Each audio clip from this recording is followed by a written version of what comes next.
Hello, thanks so much for coming. My name is Amy Draves, and I'm very pleased to welcome Bob Frisch to the Microsoft Research Visiting Speaker Series.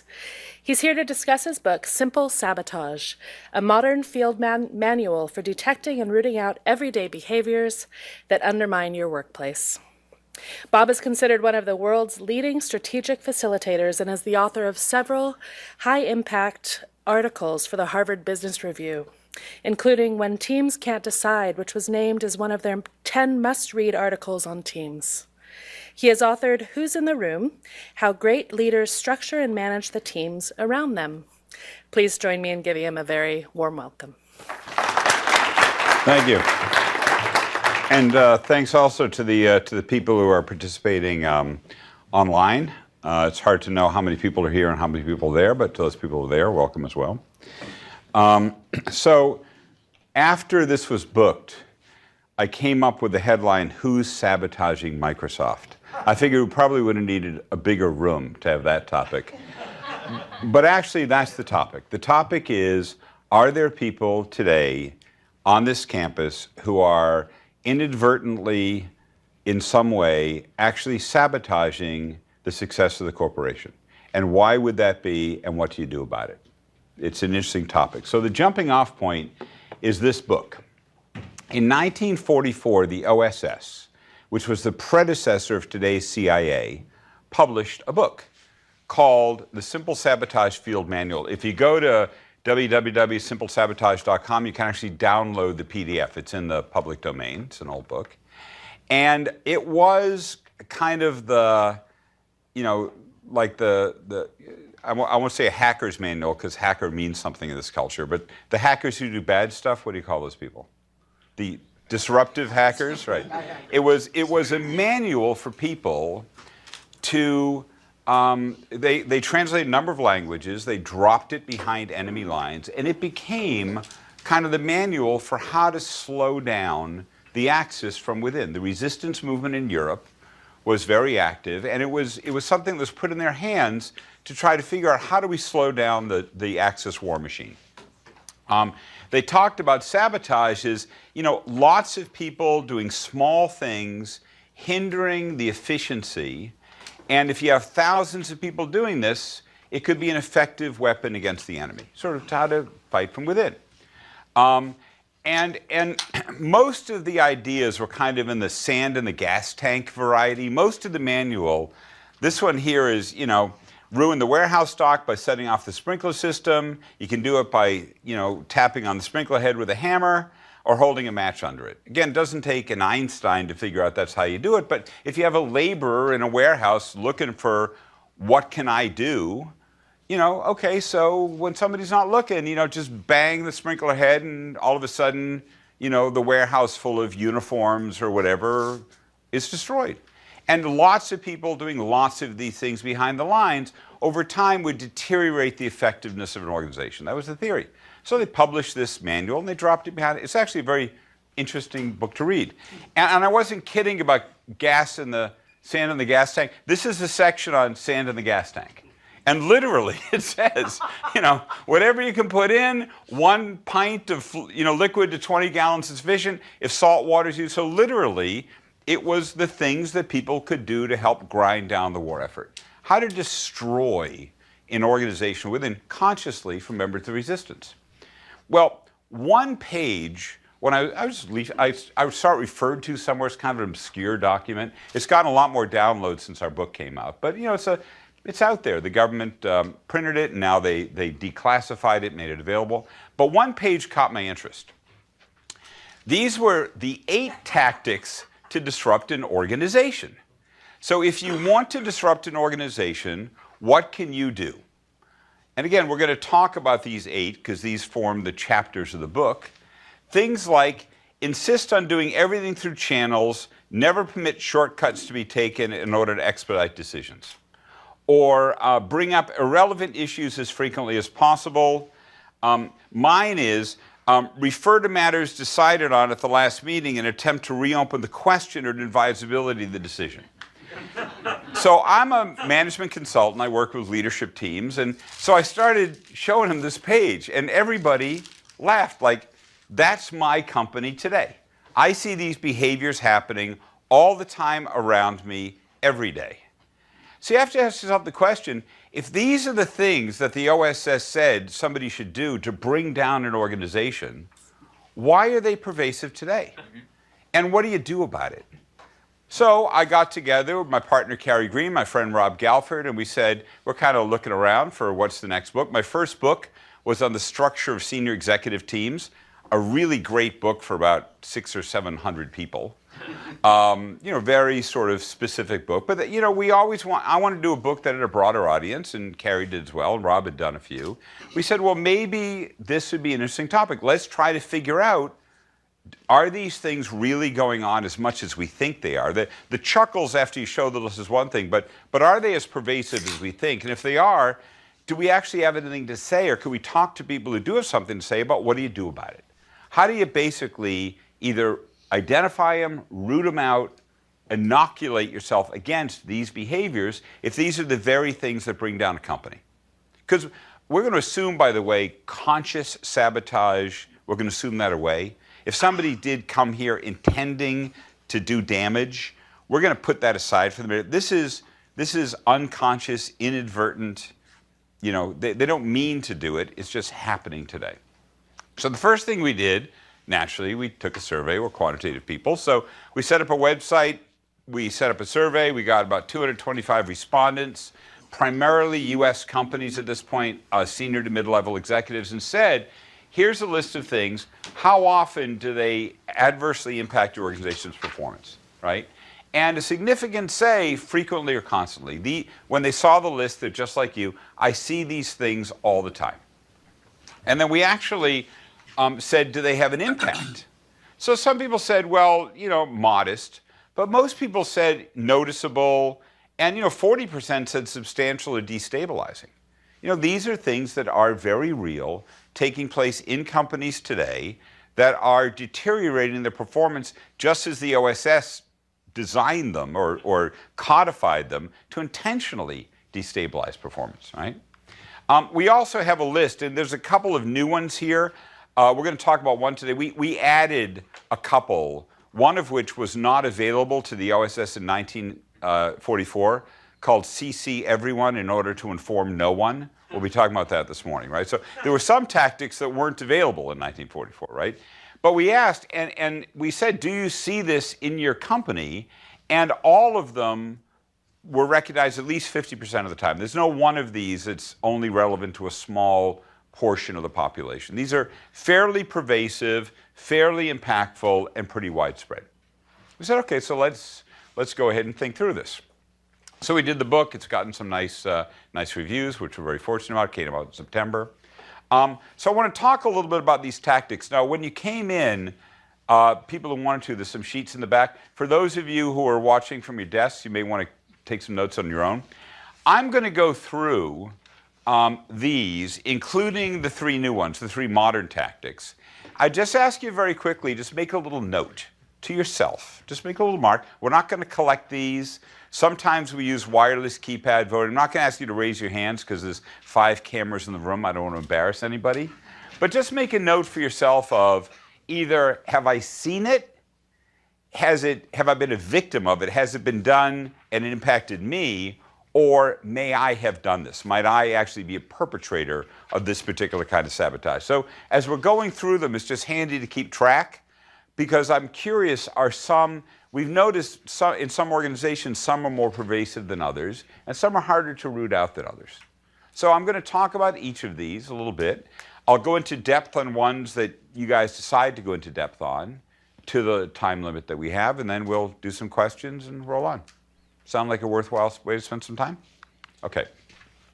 So sabotage by obedience. This actually is the wrong data. Sabotage by obedience, my apologies for the slide. Sabotage by obedience reads, this got cut and pasted incorrectly, I'm sorry. Insist on doing everything through channels, never permit shortcuts to be taken in order to expedite decisions. Again, insist on doing everything through channels, never permit shortcuts to be taken in order to expedite decisions. Okay? So let me give a small example of this. And again, it's from the book, so you can save yourself a page. I was checking a hotel, and I was arriving late at night, and I am a frequent stayer at that chain, and I said, "Do you have an upgrade available?" And the person, the night clerk who's responsible, said, "No upgrades tonight." Didn't look at the system, didn't do anything, just didn't look. I said, "Okay." So the next morning when I was checking out, I was talking to the morning manager. I said, "Gee, a surprise place must have been crowded for Sunday night." He says, "No, we were empty." I said, "Really? Like there were no upgrades available?" And he looked and said, "Oh, I'm very sorry. We had rooms to upgrade you to."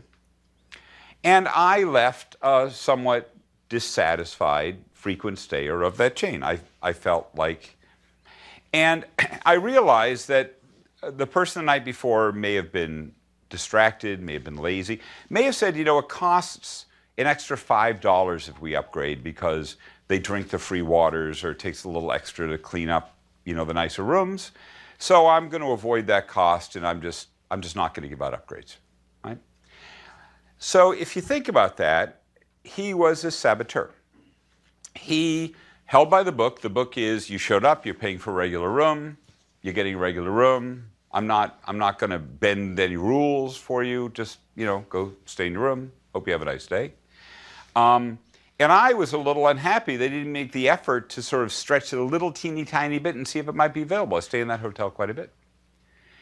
What I realized is this kind of sabotage happens all the time. And in looking at it, we think, and I'm going to go into depth on this one because we can go in depth on any of them, but I want to show you how we sort of have thought about some of these things. I'm pretty sure that hotel chain probably has a system where if a hotel clerk gives away too many upgrades, it flags. If somebody's giving away 10 upgrades a night and they're giving away 10 times more upgrades than any other manager in the system, I'm sure there's a system set up to detect and report that to their area manager. Usually when somebody does something in excess, too many returns, too many price adjustments, too many upgrades, too many changes approved, our systems are designed to flag those kinds of excesses. How about if somebody never gives away an upgrade? How about if somebody never asks for an exception? How about if somebody never gives a return in violation of the product? How about if somebody never asks for that? Many times our systems are not designed to detect those behaviors. That's where saboteurs live. One of the key things you have to remember about the OSS and the saboteurs is they didn't want folks to get caught, right? A saboteur gets caught in trouble.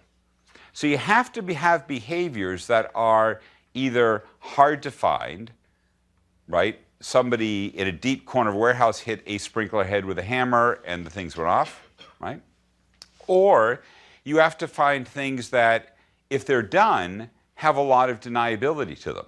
Somebody says, "Gee, Fred, we happen to notice you never give away upgrades." They say, "Well, it costs the chain another $4.50 every time I do an upgrade. I was trying to save money. I understand we're trying to work on our margins around here." You can't get somebody in trouble for that. It's a highly, what do they call for those of us who were around in these, plausible deniability, right?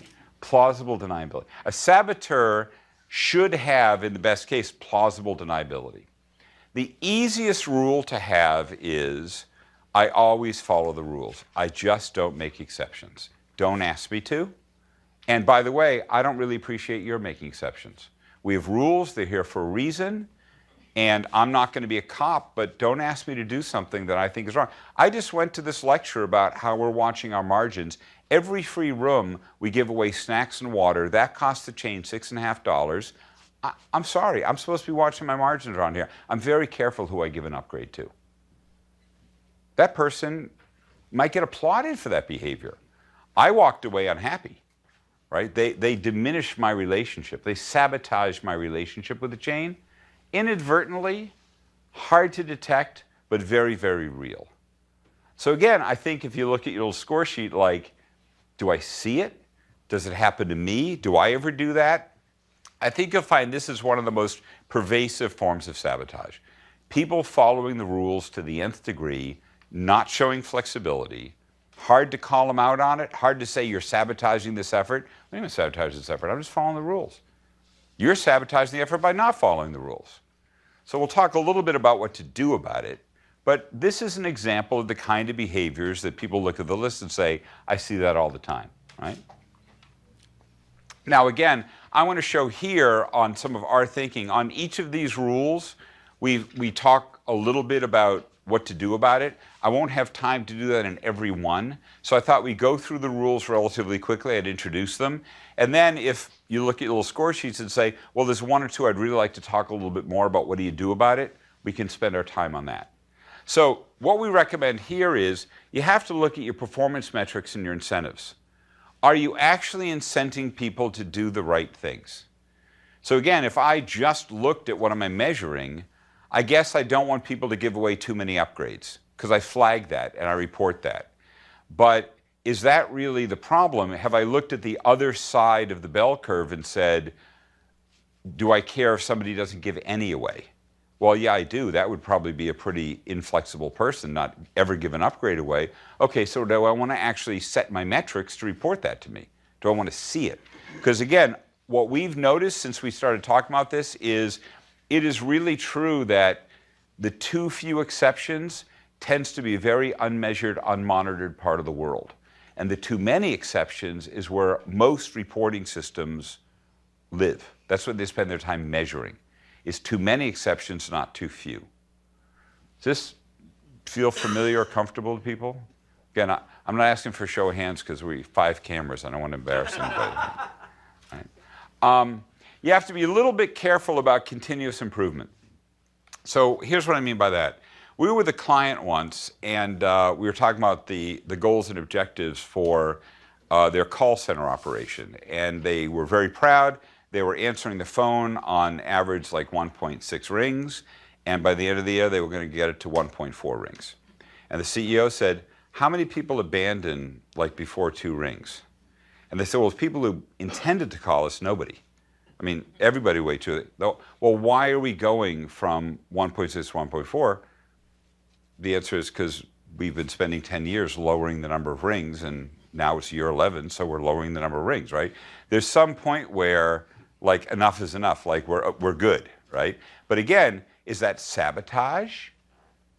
That call center director was spending a tremendous amount of time and effort trying to get from a ridiculously high to an absurd high level of competence? I don't think you would say she was sabotaging anything, but they were going to spend an awful lot of time trying to get that, average duration of rings down because that's what they were doing.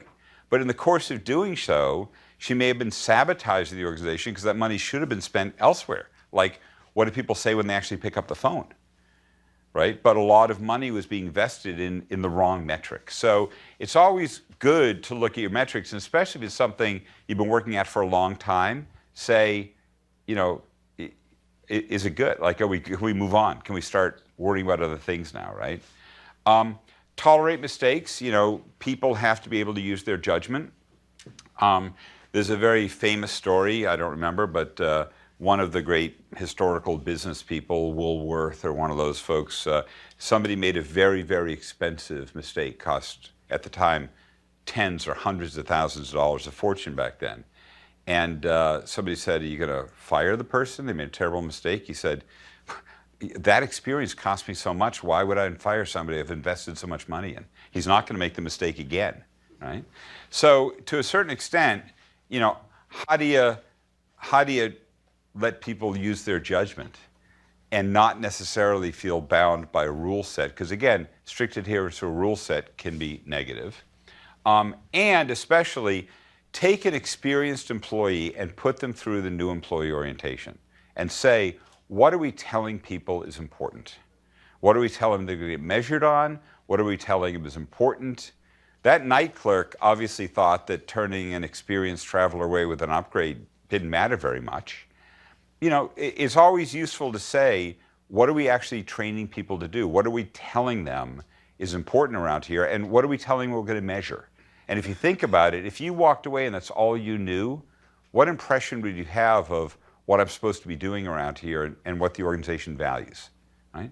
Again, none of these is a cure, none of these is a fix, But these are the kinds of things, if you think you have that problem of too strict adherence to rules, are the measures in the right place? Are you teaching people the right thing? Are you letting them use your judgment? Do you have mechanisms to deal with it? These are all things that can help to offset the impact of that one behavior. Again, we can do a deep dive into any of these. I just wanted to give you an example. Second one, sabotage by speech. I don't know what happened to my projection, but my apologies. It says, make speeches, talk as frequently as possible and at great length, illustrate your points by long anecdotes and accounts of personal experiences, never hesitate to make a few appropriate patriotic comments. Right? So again, sometimes people in meetings or in life tend to go a long way, say an awful lot, and actually not say very much, except wave the flag and score the right points and move on.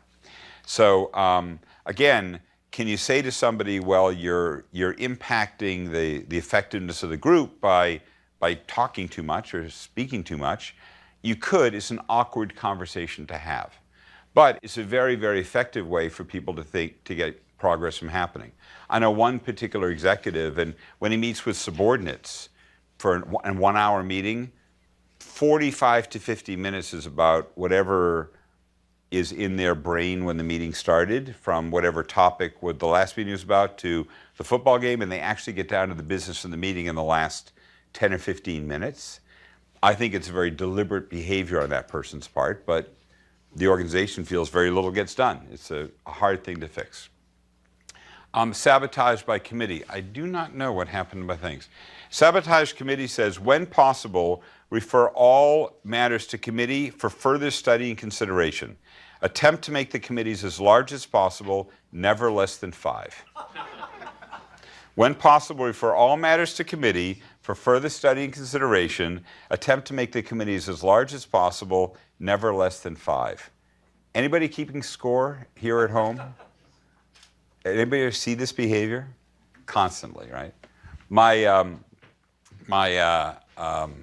Our synagogue got an email from, I don't know, the Association of Synagogues, whatever, and they were concerned about alcohol consumption. They didn't think alcohol consumption was appropriate. They wanted all synagogues to ban all alcohol except for certain events. And so our rabbi gets the letter, calls a bunch of us together, says, I think we have to address this.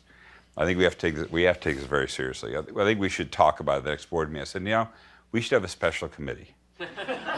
We need to have the youth chairman, the men's group, the women's group, maybe a couple of psychologists from the community. Oh, so-and-so is an expert on substance abuse. Maybe somebody from police force. He said, good idea. I'll have a committee, right? That was 4 years ago. The committee has never met. But if asked, somebody says, what are you doing about this letter? I say, oh, we have a committee. Problem solved. We have a committee, right? But many organizations, treat committees that way. Problem solved, a committee's been appointed. But also in the actual work of a committee, and a lot of the time, we'll talk about it in a moment, but we do things like the RACI model or RAPIDS, one of the other things for who's got to be informed, who's got to be consulted before. There's ways you can work on committee structures to keep them leaner and tighter and more effective. Most companies don't deploy that. So as soon as there's a topic, we got to have somebody from legal there in case something legal comes up. Finance has to be there because somebody may have to add 3 numbers. Marketing has to be there because it could impact the brand. And all of a sudden, you get 27 people showing up for a meeting that really 4 or 5 people could have resolved. So is the person who does that a saboteur? They're trying to be inclusive. They're not trying to blow it up. They're not trying to keep it from being effective. But this one we see all the time. Sabotage by irrelevant issues. It just says bring up irrelevant issues as frequently as possible. Again, I don't know if anybody has ever experienced that in an organization, but it happens all the time. And again, we'll talk a little bit about how do you prevent or call out these behaviors. But it is a challenge when you're working with a group of people and somebody brings up something that's just totally from left field. You feel like you can't disrespect the person by not acknowledging it, but at the same time, it's just not germane to what you have to do. Again, sabotage by haggling. My friend Rob, this is his favorite. Haggle over the precise wordings of communications, minutes, and resolutions. So once you've made a decision, now let's spend another 2 hours about exactly, precisely what did we decide and how will all the 8 different stakeholder groups feel when we actually do it and how do we put things in the right words. I'm not saying to be insensitive or be a clod about it, but at the same time, a saboteur can spend an awful lot of time and energy on the wording of a decision as opposed to the decision itself. Again, I don't know if on your little score sheets, if you've ever seen anything like this before. My favorite, sabotage by reopening decisions. Again, it says, refer back to matters decided upon at the last meeting and attempt to reopen the question or the advisability of that decision. So you may think you have a decision, but somebody comes back and says, I've been thinking about it. Shouldn't this really be over here? Or the one that I especially like, which is related to it, is you make a decision, and then 3 weeks later, somebody's off in completely another angle. You say, what's going on? I thought we decided, well, yeah, but I went back to my group, and they kind of didn't see it that way, so we're deciding to go over here. Okay, but you never actually told the rest of us. So we're all going that way, and you're going this way. And, there's no need to loop back and say we sort of edited the decision post-decision. Again, common behaviors. Sabotage by excessive caution. Advocate caution, in quotes, be reasonable, and urge your fellow conferees to reasonable. Avoid haste, which might result in embarrassment or difficulty later on.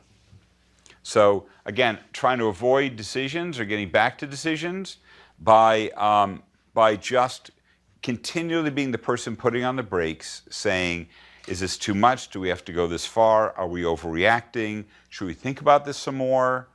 Should we let this digest for a little while? Is it really something we have to move on now? Again, certain cultures, that's more pervasive than others, and certain industries is more destructive than others. Asking for a week's delay in the siting of a chemical plant, I'm sure it's a bad thing for the engineers at chemical plants, but it takes 10 years before you decide you want to put a chemical plant somewhere and you get a molecule out the other end. Beyond an eternity in your industry. So cycle times matter on this one. Sabotage by, is it really our call? Be worried about the propriety of a decision. Raise the question of whether such actions as is contemplated lies within the jurisdiction of the group. I'm just going to go from this list, it'll be easier.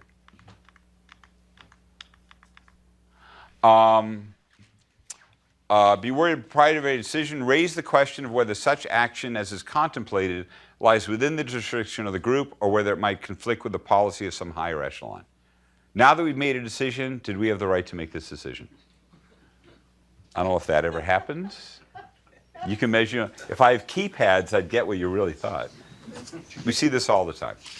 So again, if you look at these things, most of them are actually in excess of a good behavior.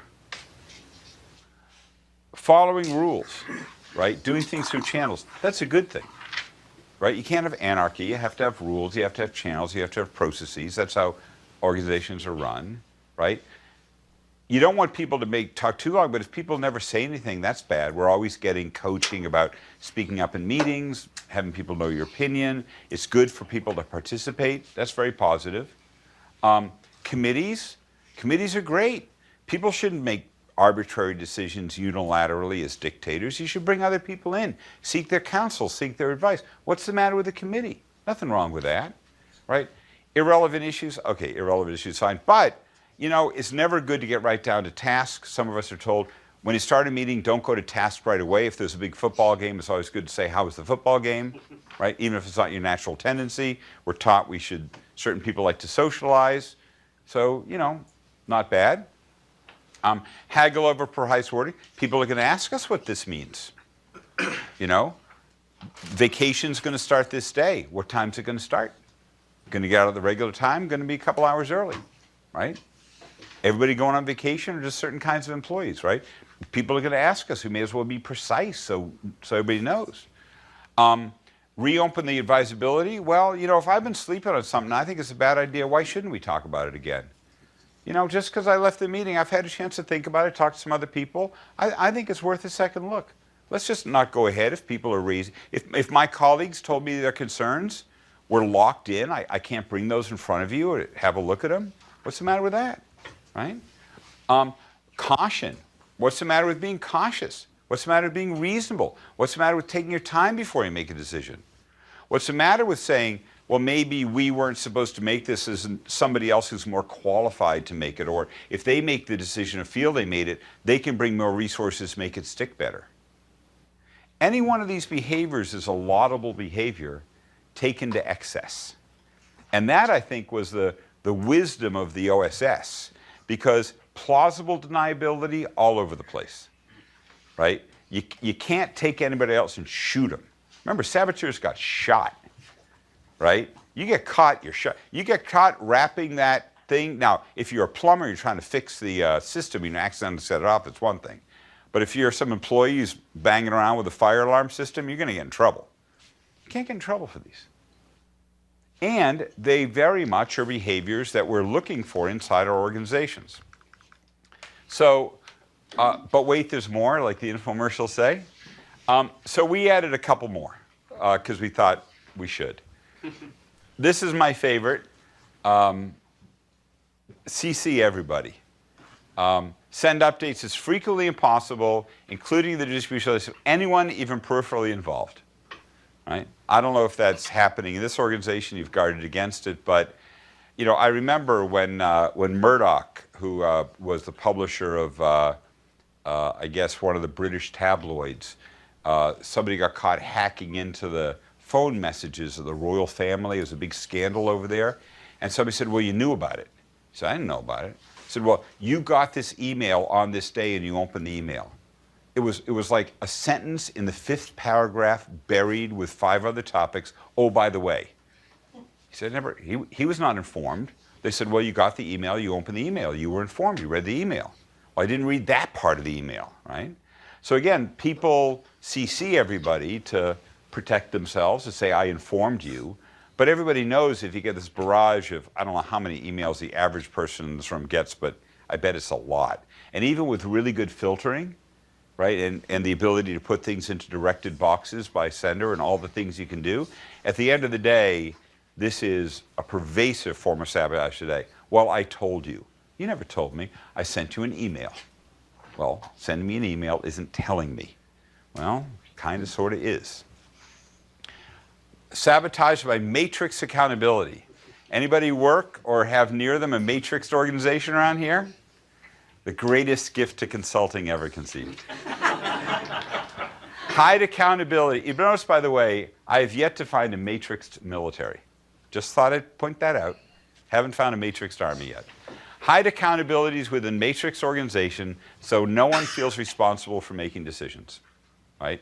Matrices are, in all seriousness, matrices are very, very hard to work within, and finding the locus of accountability, who owns the decision, is sometimes challenging in many organizations. Maybe not here, but in many organizations. And so again, saboteurs can hide within the matrix very, very easily. Do you find a corollary to that, that organizations create matrices so they feel that it spreads responsibility and makes more people feel involved and engaged? There's many, many positive things. And so all these have a positive side.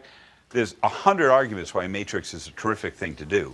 But if you are a saboteur lurking inside a matrix, you can do a lot of damage. If you just refuse to make decisions, or refuse to have other people make decisions, you can be really, really effective in that kind of a climate. I've noticed. By the way, the people who usually put matrixed organizations into place do not themselves work within a matrix. I just thought I would point that out. In other words, I've seen very, very few, because I mainly work with the top levels of organizations, that typically, as a chairman, CEO, and their directs, they are typically not themselves matrixed. They matrix below themselves, but they have a boss. The CEO has a chairman as a boss, they have the whole board, but typically matrices start one click down or 2 clicks down inside organizations. And then the last one, sabotage by overcommitting top talent. assign the same small group of individuals to work on too many groups or committees.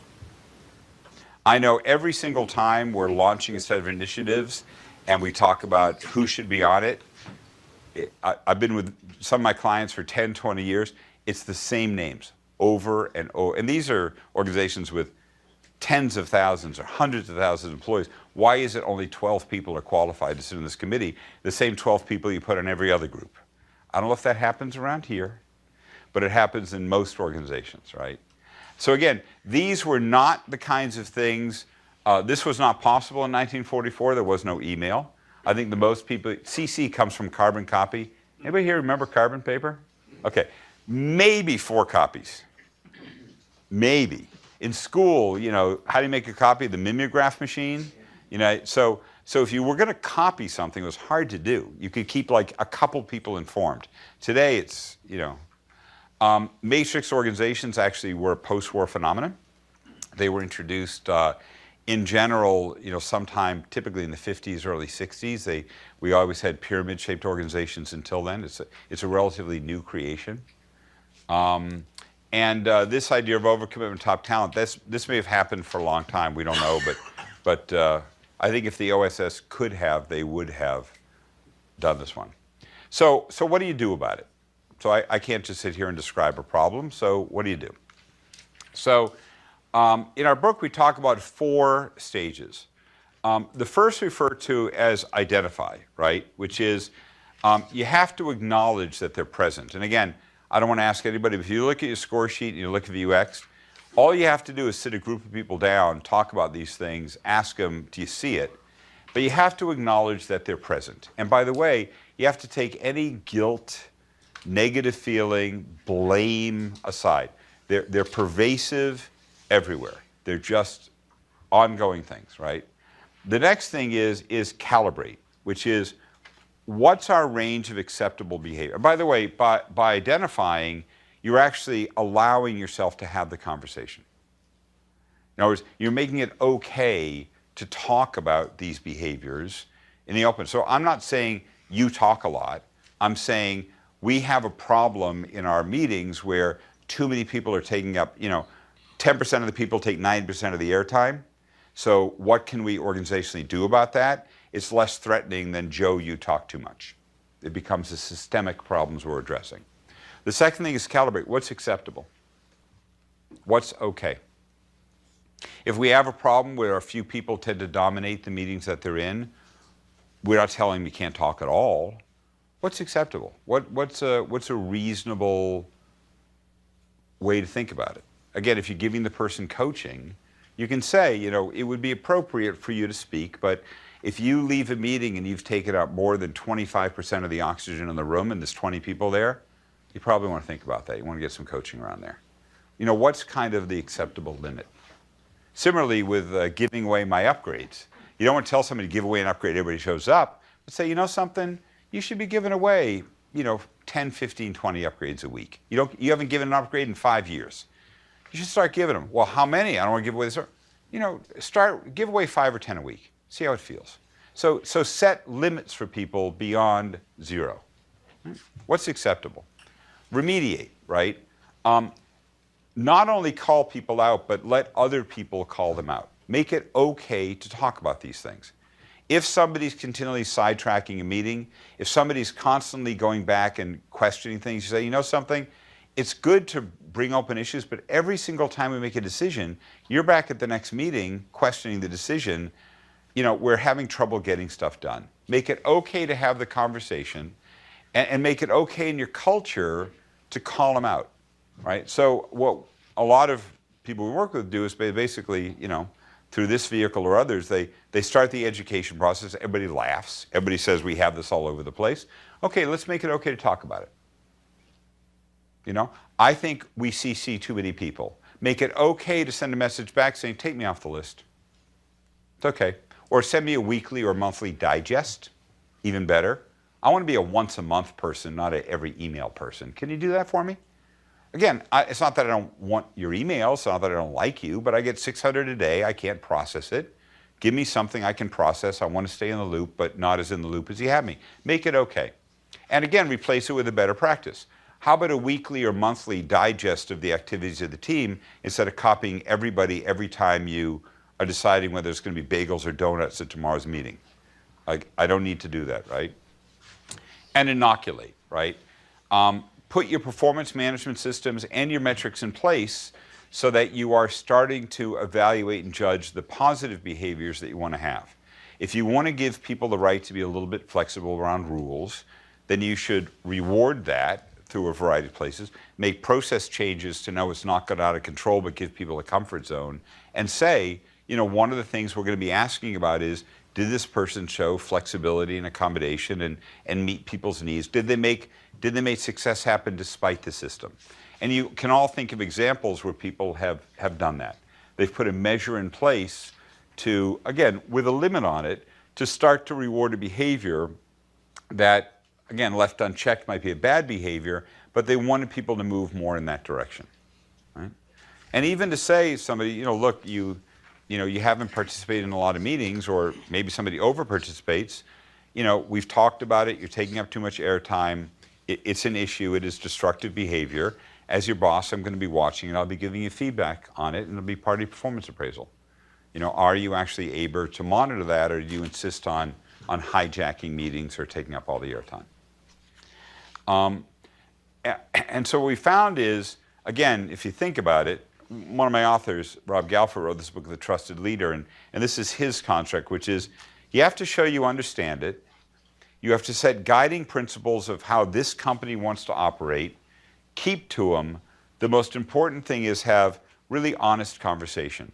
Allow yourself, your group, your team, you know, even just, you know, I mean, yes, we'd love to sell lots of copies of the book, but even downloading the original OSS manual, just taking that one page and turning around for a laugh, and then say, you see us in this list?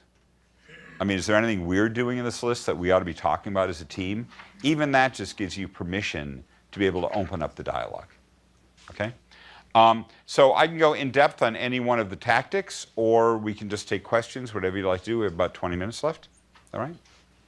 Please. Good. Okay. First of all, I'm personally just my background is I'm extremely happy and excited that somebody has actually broached this subject. Because how many X's you get? I didn't go through the whole list, but a whole lot. More than 10? Essentially, yes. Okay. And these are things that I think everybody sees, and the fact that they're enumerated and canonicalized is very helpful. So I think that's a very great step for industries as a whole. I think one thing I'm trying to work with personally is, I think you mentioned this as well, there are maybe cases where we're looking at polar opposites, or if you're looking at a continuity spectrum where there's really bad behaviors and, you know, sort of middle ground and then really positive behaviors, some of these things can fit on opposite ends. Like, for example, obedience or sabotage by committee may be the opposite of reopening decisions or something of that sort. Yes. I think what I'm hearing you say is each organization needs to go through its own learning process, or each team needs to define their middle ground, which I think is sort of makes sense as well. I'm a big fan of whatever philosopher said, sort of moderation in all things. I don't know who that was. But even on any of these, you can say, look, we can have a committee on everything. We can have a committee on committees. Yeah. Believe it or not, I was with an executive team the other day, the top executives of a very large publicly held company, and we were doing a 2-day offsite. So they said, Bob, we need about 15 minutes before we start. There's a critical issue we have to discuss. I said, fine. I'm getting my coffee and walking through. What are they discussing? Whether or not the company picnic that was scheduled for the next afternoon should be postponed given the weather report. I said, folks, you had 12 executives. I won't even tell you the average annual incomes of these people, right? Couldn't like the head of HR, or maybe the head of HR, I mean, did we need like the head of, I mean, do we need all of them in on this discussion for 15 minutes? Ridiculous, right? But maybe the head of HR felt, well, I don't feel empowered to make the call on my own. So I always find taking any of these and putting up a bell curve and saying, where are we today? Mm-hmm.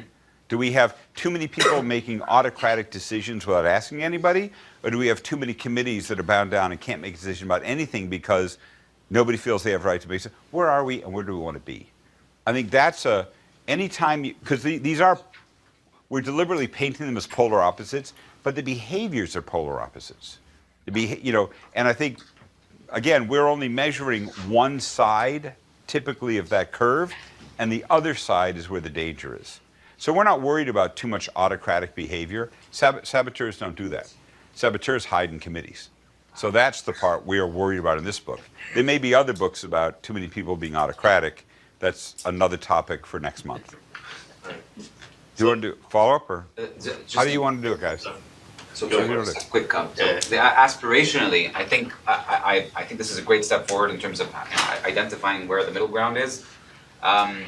But it would be ideal, and maybe this is too much hand-holding, but it would be ideal if the next generation of guidance available would include, hey folks, this is what the continuum looks like, and typically these are the attributes that you'd have to know that you've struck the right balance between, a certain level of process adherence / obedience versus being. We do some of that in the book, because we have a chapter in each of these, but I will tell you, it really is so variable by culture and by industry. So what is an okay behavior in this industry may be totally unacceptable in a pharmaceutical company, right? Where it takes, many, many years to get a new molecule out there on the market. Whereas for you folks, you can get product revisions on the market, real fast. So we wanted to have something that was generally applicable, and the more we looked into it, we try to give general guidelines, but to say, here's the right balance point, all we can say is you got to find the right balance point. Thank you. We had one here, sorry. All right. So I've been at Microsoft a long time. So first, I'd like to say, great presentation. A long time? Since the 90s, late 90s. So my name's Bob. Anybody here when Bob was here? Thank you. All right. Thank you for naming software after me. I appreciate it. So the reason I mention that is that there's two behaviors in particular that have been long kind of associated with Microsoft, or at least within Microsoft. One is silos, where there's a tendency of people, when they do get brought into committees, not having the interest of the committee in mind, because they represent their own thing, and sometimes they're competing for everything. And second, all yes, one no. So in committees, it takes the entire committee to say yes, but any one person can say no. So unless you've got like an entire agreement, which is almost impossible to ever get, like no decisions can ever be made. Like, do those fall into this, or how would that? So first of all, that's not the topic here. Okay. Because we want to say fairly, there's a lot of writing on both topics. Yeah. What I forgot to say was, I was going to give away copies of a book to the first two questioners, but they're selling books back there, and I don't want to compete with the book selling table. So this is this winner, it's a copy of Harvard Business Review On Point, and and you were the first two questioners, is that right? Who asked the first question? I'll take credit for Okay. one. So in here is a superb article on page Which month is it? 124 called When Teams Can't Decide. I wrote it, and it's on that topic of how do you actually get committees to decide. It's not the regular HPR. They do these occasional collections that are on the newsstands, the On Point collection. So thank you. So my primary writings for that. So I've written on the topic of team decision making. That's not this book. Okay. And silos as well. Actually, my first book was a lot about silos, but this specifically is about individual behaviors, not team behaviors. This is how people themselves act. Please. We have an online question? We do. It's a perfect segue for it. How can an IC, an individual contributor, influence change in behavior when a group leader may be blessing or ignoring this behavior? So the question was, how can you as an individual affect the behavior when the group leader may be themselves the guilty party, so to speak? No, they're ignoring someone else's They're ignoring somebody else's behavior. Again, it sounds trivial. It's almost like a party game. We actually find people who take this page, right, and again, it's downloadable on our site, the original PDF, and literally say, gee, I was at this interesting talk, here's this fascinating book, or in some cases we have people distributing copies of the book, which we prefer even more, don't we? Certainly my publisher does. But we find getting the right to have the conversation is one of the most important. This is tough stuff to bring up, right? You don't want to say, gee, I've noticed in our team we've got this bad behavior going on, because that's threatening, challenging, critical, whatever. So what we've tried to do is almost create like a neutral starting point. Gee, I read this interesting book. Gee, I saw this interesting thing. And then everybody kind of laughs about it. And you say, yeah, but I think some of that may be happening here. Like I've noticed the last 5 meetings, we started the meeting by bringing back a decision we made at the last meeting. So we may be laughing about it, but are we as a group or individuals in the group doing things that are not constructive? And I think, again, our assumption is people aren't deliberately trying to put a monkey wrench in the works, right?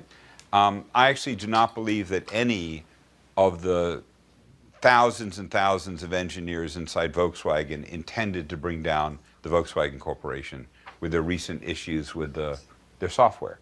But I don't think they'll bring down the company. They're certainly creating major issues, right? There's no saboteurs. Nobody got hired by, Toyota to go in and bring them down, right?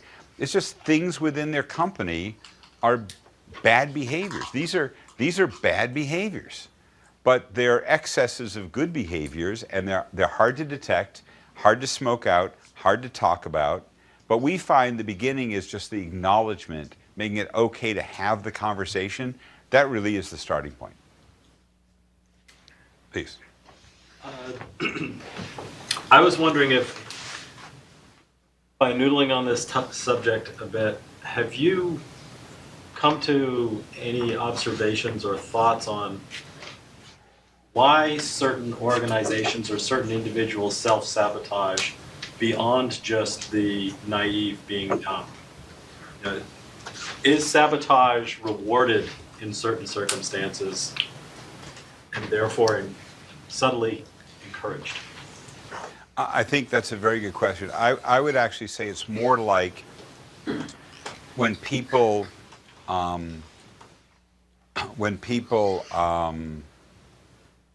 is the opposite behavior penalized?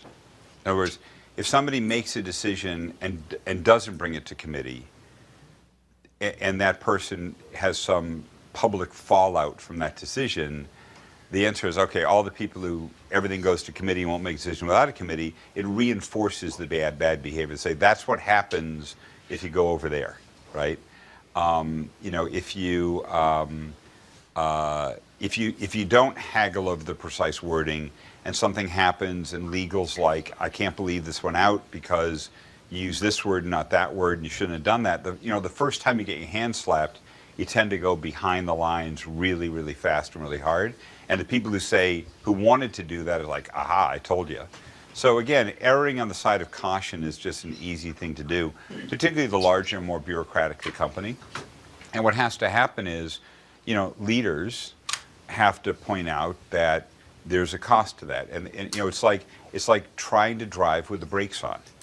And I think the saboteurs are the people who are on the brakes, intentionally or unintentionally, but there's never a problem with going slow. There's never a problem with reconsidering. There's never a problem with having one more person on the committee. It's always a justification, but it just grinds down the effort. And so cleaning it out does take some leadership, we find, because somebody has to point out the net effect of all this caution, the net effect of staying on one side of the bell curve is you're just not going anywhere. It's not making any progress. And so what will happen is some more nimble competitor will eat your lunch. And so, I know a number of companies now that say, well, tolerate mistakes. Well, tolerate mistakes is hard. I mean, let's talk to the head of regulatory compliance. Let's talk to the head of legal. Let's talk to the CFO. Let's talk to the head of marketing about tolerating mistakes.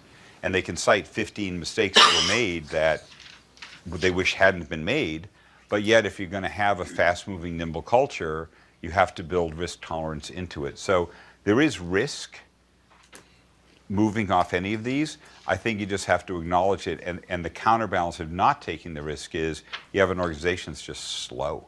And it feels that way. And you'll lose the people who get frustrated in that kind of a company.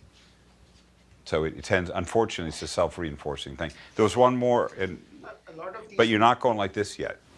We're kind of at the beginning of this, Yes. but not here. I have somebody in the back of the room who's directing this circus. Yes. A lot of these behaviors are when the downside to a wrong decision is much higher than the upside to a right decision. And so can you give me examples of organizations which have successfully tackled it, some real world examples of where organizations have made that shift from where they're tolerating mistakes to actively encouraging experimentation? I think it's a lot of them. I think we've seen in the last, I mean, I see a lot of things when they're coming out. I would say in the last year or two, there's a lot of people attacking committee structures. There's a lot of people trying to streamline decision making.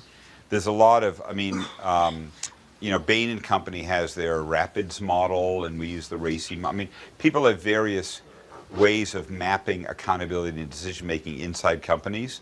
But I think people have been attacking matrixed organizations and the accountability and decision making processes pretty hard in the last 2 or 3 years, because I think people feel like, particularly if you're competing against disruptive players, bureaucracy and especially matrices are getting in the way.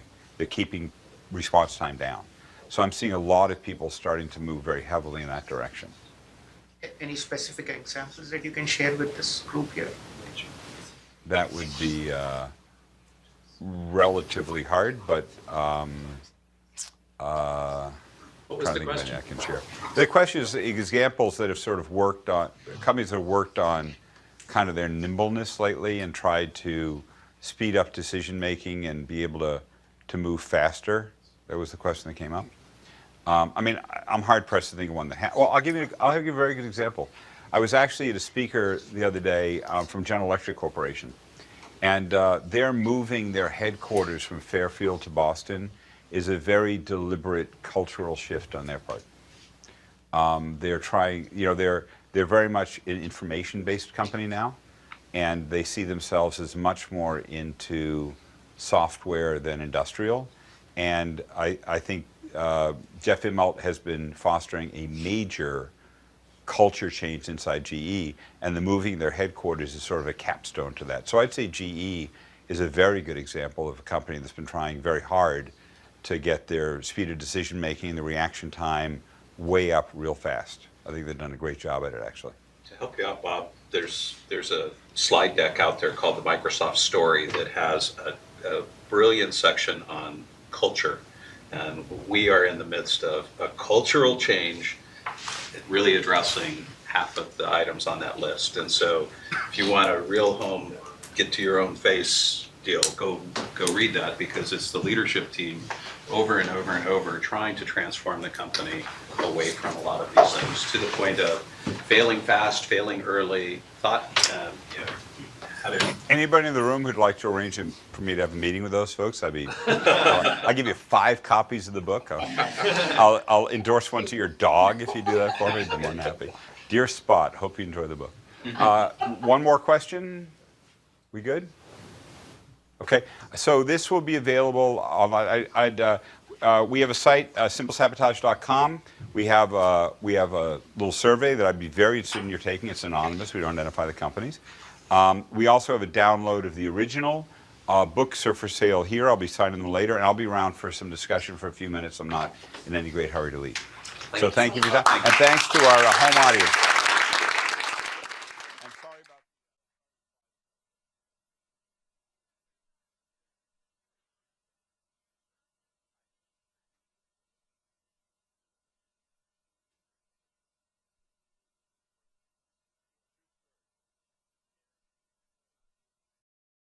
Each year, Microsoft Research hosts hundreds of influential speakers from around the world, including leading scientists, renowned experts in technology, book authors, and leading academics, and makes videos of these lectures freely available.